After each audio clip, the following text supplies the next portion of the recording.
Hello everyone, I hope all of you are fine and doing well. I am here with another video, but I just want to give a soft reminder not to forget to subscribe, hit a like button and share with your family and friends.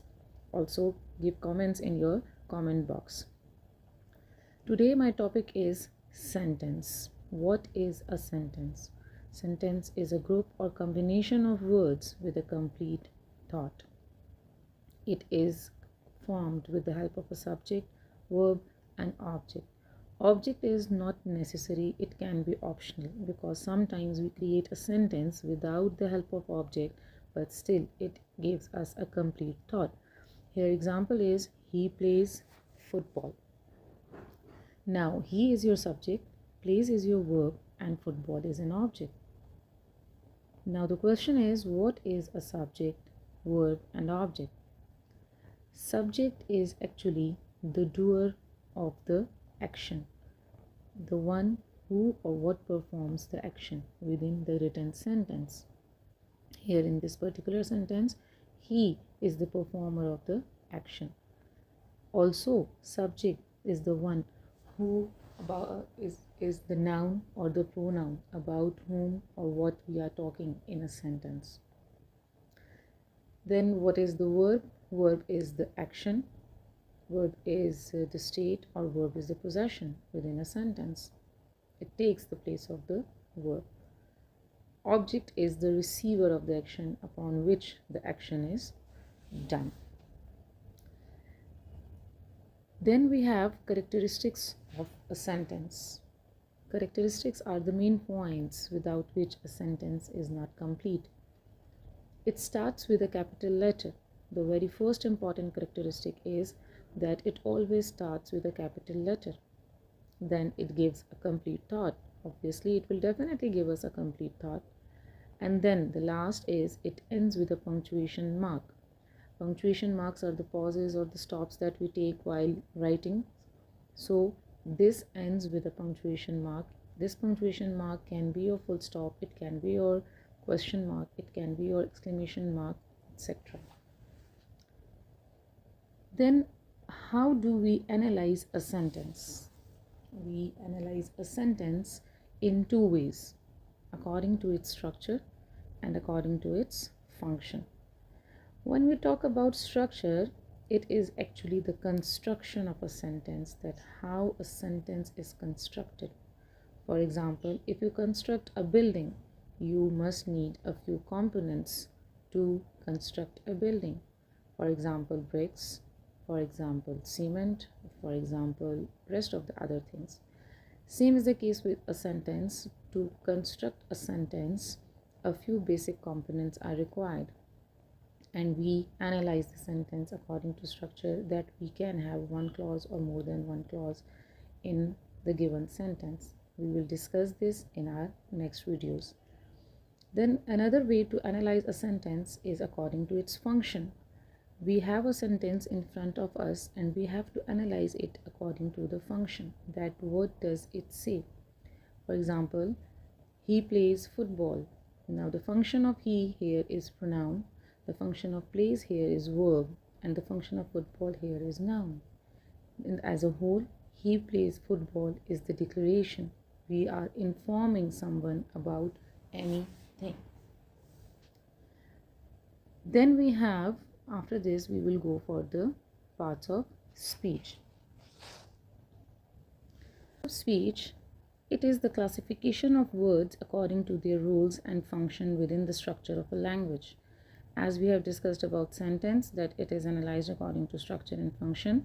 So when we move on to the parts of speech, it means that we are supposed to consider the different words according to their role and function within the structure of the sentences or our language. There are total 8 parts of speech and the names are here in front of you. Noun, pronoun, adjective, verb, adverb, preposition, conjunctions and interjections.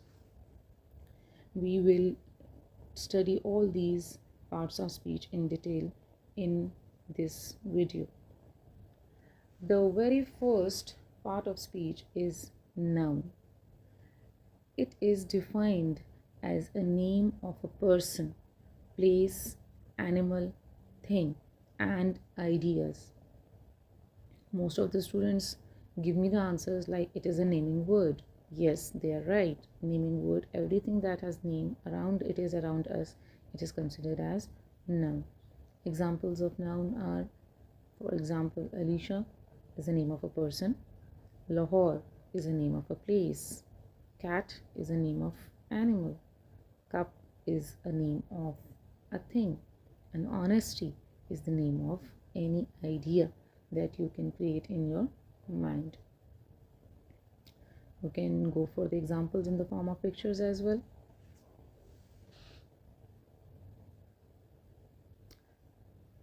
Now further we will go with the types and kinds of nouns.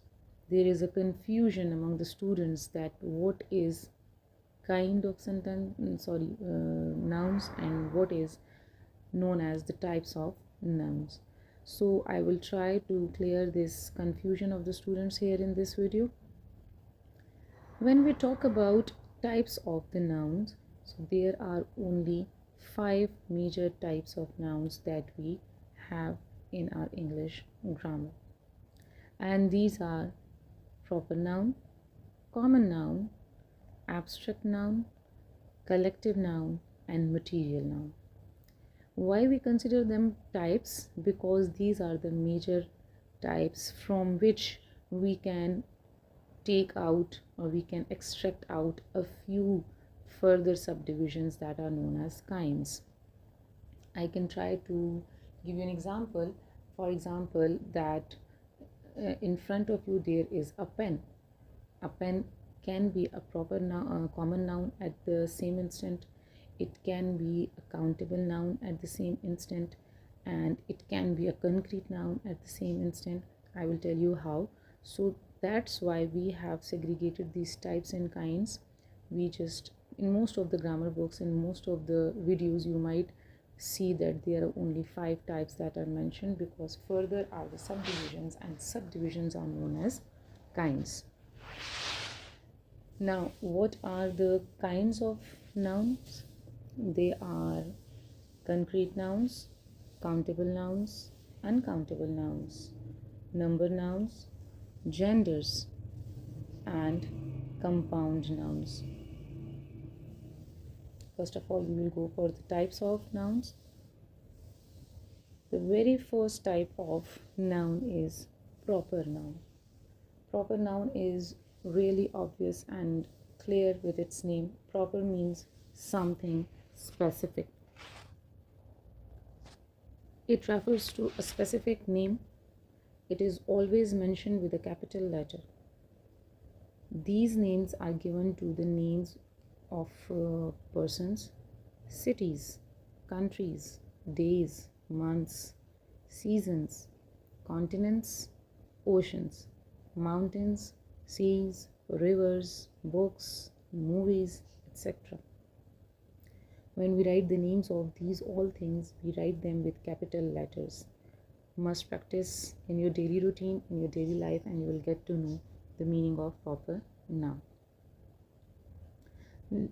Next, we will move on to the common noun. What is a common noun? Common noun is again very clear with its name. It is a general name. It is an ordinary name. It refers to the general or ordinary nouns. These are mentioned with small letters. Examples are boy, city, country, school, pen, happiness, etc. Then we have abstract nouns. It refers to the ideas, feelings, concepts, etc. These nouns cannot be sensed physically. Here it means that we have 5 senses. We have been gifted with 5 senses: sense of hear, sense of smell, sense of sight, sense of taste, and sense of touch. But when we talk about abstract nouns, these nouns cannot be sensed with these 5 physical senses. For example, beauty, love, knowledge, pride, etc. These all ideas are just analyzed on the basis of their feelings and emotions. When we think about love and beauty, this is just an idea. Then we'll move on to with the next type, that is collective noun. Collective means collection. It is a word that refers to a collection of nouns taken as a whole. When we give certain names to certain group of people, certain group of animals, or certain group of things, this is known as collective noun. The name given to these nouns as a whole, they are considered as collective nouns. For example, army. For example, bouquet, gang, band, hood, etc. For example, when you make a sentence of a bouquet, I have bought a bouquet of flowers. So what is this bouquet? Bouquet is your collective name given to the group of flowers. Also keep one thing in mind, then when we talk about collective nouns, these names are just given to a single certain group. For example, a bunch of bananas, a bunch of grapes. So it means that this bunch only is referred to the grapes or bananas. You cannot consider this bunch for the whole set of different things. You cannot consider them for different things. Within this name, you must have only one thing that will be in the form of collection. Then we will move on to with the material noun. Material noun means the thing actually from which we create new things. It is a name of the material or substance out of which things are made, new things are made. For example, you have plastic, raw plastic. So you can create new things with this plastic. For example, the very first thing is you can say like the pens, your chairs, your shopping bags, your different materials that are created with the help of plastic. Same is the case with wood. With wood we create a lot of new things. Chair, table, these are actually considered as materials. Material is wood, rubber, paper, cement, etc. So these all are material nouns. I hope you will like this video. I would highly appreciate if you ask questions in the comment box, if you give your suggestions in the comment box, and if you want me to bring improvement in any further videos, so please kindly go for it, and I'll be waiting for you till the next video. Until then, bye bye.